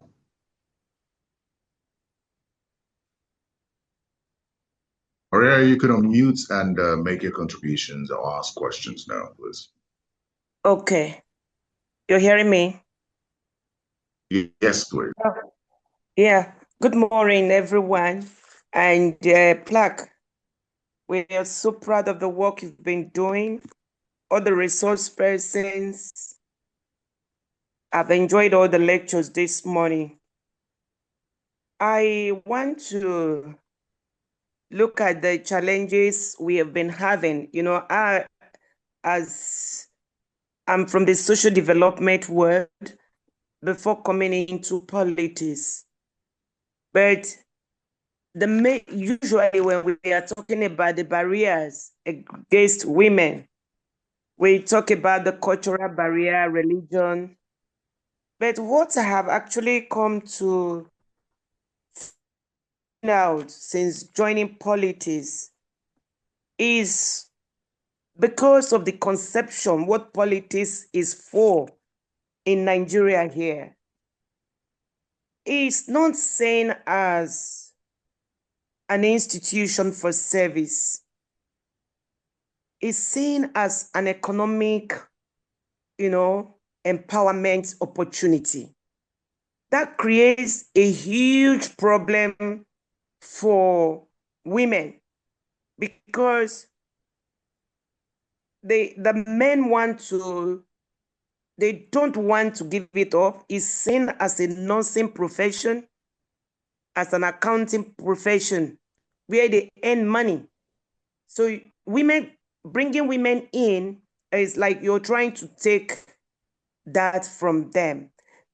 So you see even the reserve seat is only gaining little acceptance now because the question they will ask, whose seats do you want to take? So we need to include something new in the challenges facing women inclusion is because the barrier is because the men see this as an economic venture, not an office for service. So we need to start developing new theories, new ways of addressing this problem. And for the Senate too, if they are talking about that we have 3 senatorial districts, and instead of the temporary measure should be for about 12 years. As a politician, what readily comes to my mind is that the Senate, they are thinking that each senatorial district should be able to have a go at it, which means even if a female is elected as a senator or as a House of Rep member, or you find out that their thinking is that if it's going to move from one senatorial district to the other, you may not have the opportunity of even seeking for a re-election. Otherwise, I do not really see why they should be thinking instead of 16 years, it should be 12 years. That is an issue. And I also believe as we are clamoring for these reserve seats, there is something we really need to do. We need to have simultaneously to be raising up women, professional women, to be training them, for them to get registered in the various political parties. Because the problem we are likely to have is that if we are able to secure this bill is able to go through, you will now be looking for the women that we contest competent women into this elective position, and we have problem. Because the bulk of women you have in the political arena are the ones that vote for them, not professional women. So these are critical issues I would like us to reflect on so that we start thinking of how to deal with these issues. Thank you very much. Thank you very much, Honorable Maria Edeko. She's a member of the House of the Edo State House of Assembly. Professor Joy can answer this, but let me first take another comment or question from Eddie Ejiji so that we can come to Professor Joy and wrap this up.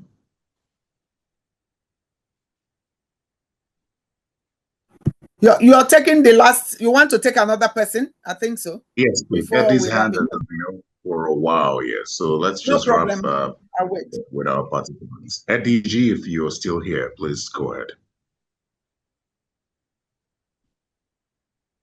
I'm guessing he's not. Okay, Professor Joy, please take over.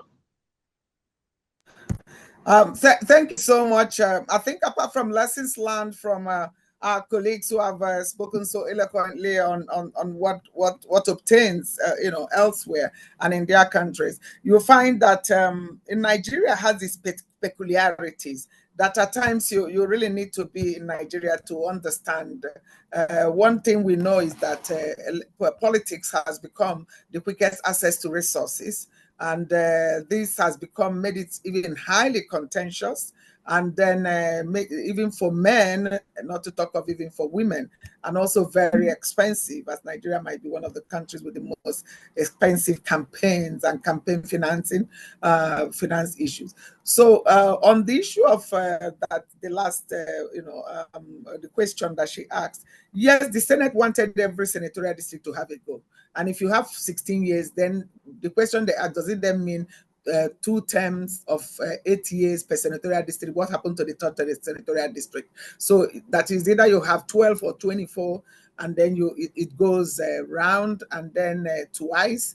But then do women hold that seat for 8 years, or do they hold it for 4 years? And we're of the opinion that, of course, if you have, if everyone gets a go at it, and even for that 4 years is empowering, we can never fall below what is provided. Rather, when women spend 4 years, they're empowered, resource-wise, everything, to now go and compete in the general seat. I think that's also what they are looking at. The issue of nomination that we mentioned, nominating candidates so that they don't have to go through election, and nomination should be according to senatorial, even geopolitical zone. That I think is not very popular, because we want women to contest for these seats. And then there are other consequential amendments that have to be done. Either it should be a delineation of constituency can be left to INEC, but there must be clear guidance. If not, we end up with a lot of litigation that may even suspend the application of that. That's why we need that constitutional protection. That's why we cannot just go on a party quota system. That's why we cannot do maybe what happened in other countries, because we know how it is in this climate. So I think essentially I've responded to that. Is there any other question that required? There's one more. Yeah, Professor Drude asked, what was the idea behind the first 16 years as provided for in the clause?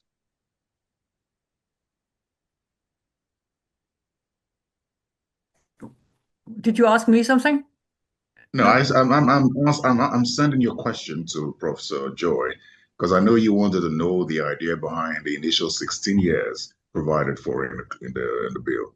Okay, I think I've explained it to her, but then the idea of what CEDAW had in mind by saying done is always a compromise, because they don't want to see, even if we call this special seat and a temporary special measure that are in international treaties that Nigeria has ratified, they still don't want to see it as an endless plan. So part of the negotiation It's like, okay, this will run in the first instance for 12 years. Then we see how it goes, and then we see whether we review upward. That's just kind of an entry point, you know. So it's just that compromise, you know, that we're looking at, whether 12 or 16. Because if you make it indefinite, definitely there are opposition with regard to that indefinite. Absolutely.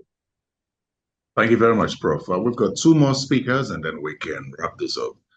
Barrister Ebere Fendu is now available to speak to us. Yeah, thank you, everyone, and good afternoon. I just want to appreciate PLAC for this very educative webinar, and all the panelists, the presenters, yes. So for me, this has opened up a lot of things, and especially the question asked by Fatima Saleh on the role of traditional rulers. And I'm very happy that one of our speakers is from a Muslim country. And I wish there would be a way to, you know, send this to our members of parliament for them to understand, especially people coming from the northern parts. I also like that Maria brought up the issue of having competent women. The important thing is, if we have the women go in as special seats people, they should be able to, you know, run faster than the men, you know, understanding the rules of the legislature, so that they can, you know, at the next point, not present themselves for special seats again, but be able to contest, you know, the normal seats. This has happened in Tanzania. I have followed a particular lady, Halima Ndi, and it was, you know, exactly what she did. So I'm grateful for this opportunity. I'm grateful that we have so many people who also joined, and it has given us a clearer perception rather. So I hope that by the time, you know, and we are able to reach out to as many legislators as we can, like Clement said, that we have to, you know, individually and collectively reach out to as many people as possible. I wish us all luck, and I want to just say thank you very much. Thank you very much, Barrister Ebere Fendu. Let's hear from the woman leader of Labour Party, Drude Manuka. Your hand has been up as well.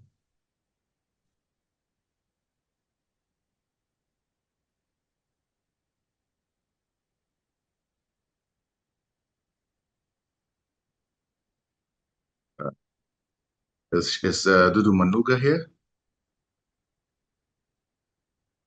Okay. You're muted. If you could unmute yourself.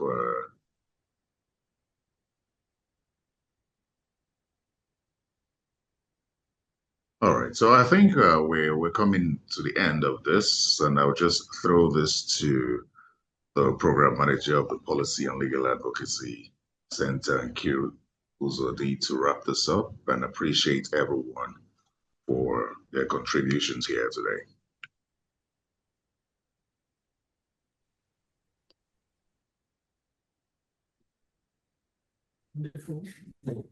Okay. Good afternoon again, everyone. I think my director, Mr. Clements, would like to also do a closing remarks. But just from my end, you know, I would just like to say thank you to our distinguished speakers, lawmakers, legislative aides, political party members, colleagues from civil society, the media, development partners, and friends of PLAC. Thank you for staying with us. First, our deepest appreciation goes to our guest speakers, Professor Dahlerup and Dr. Ali Al-Nuaimi. Thank you so much for bringing research evidence and practical parliamentary evidence to the table. And thank you to Professor Joy Ezeilo as well for sharing your insights and providing a Nigerian context and background to this conversation. We also like to thank Terry, the moderator, for keeping us focused and on time. We thank the European Union for their continued partnership. This webinar is being made possible because of our engagement and partnership with the European Union under the European Union Support to Democratic Governance in Nigeria program. And all the institutions presented here today, we also thank you for your engagement.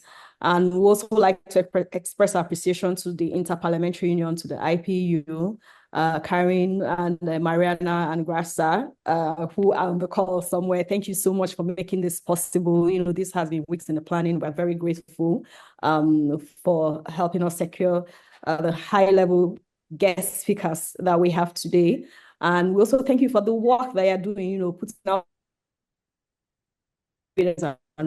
on women inclusion in parliaments globally. So for PLAC, I think what we're taking away today is, that reserve seat work best when, allocation and mapping rules are simple, transparent, and well understood. And that we have a lot of work to do with faith leaders, and getting them to see the added value of what we are doing.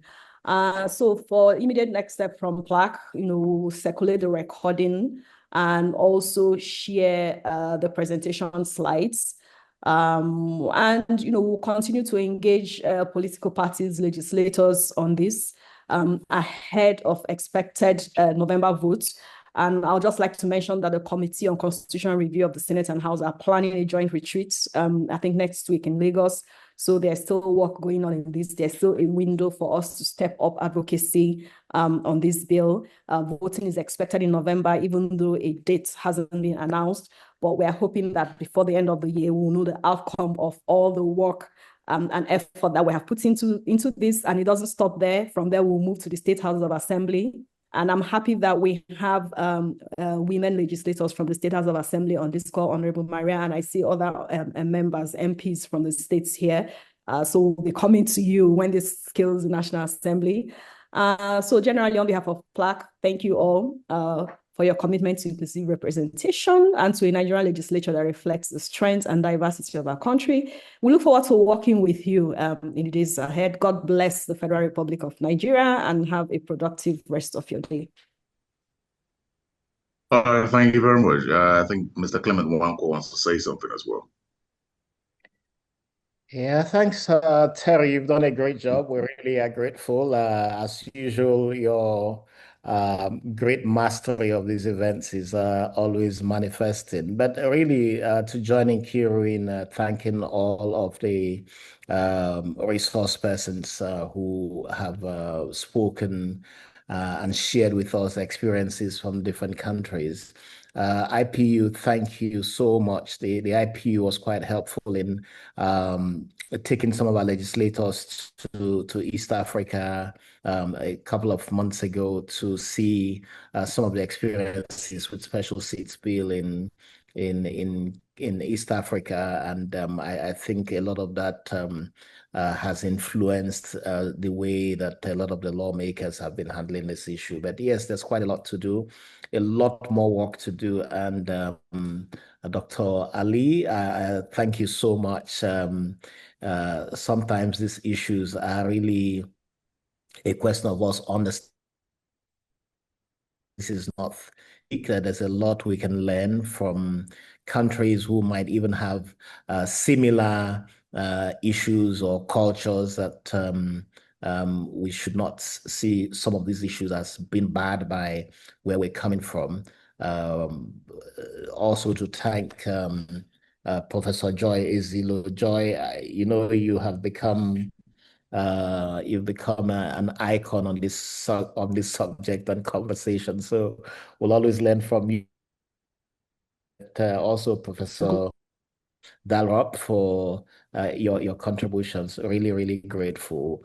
There will, and I hope that when we come back, it will be possible, if it is possible for us to get a larger webinar with more parliamentarians in the room. And Kiru talked about the retreat of the joint committees on constitutional review.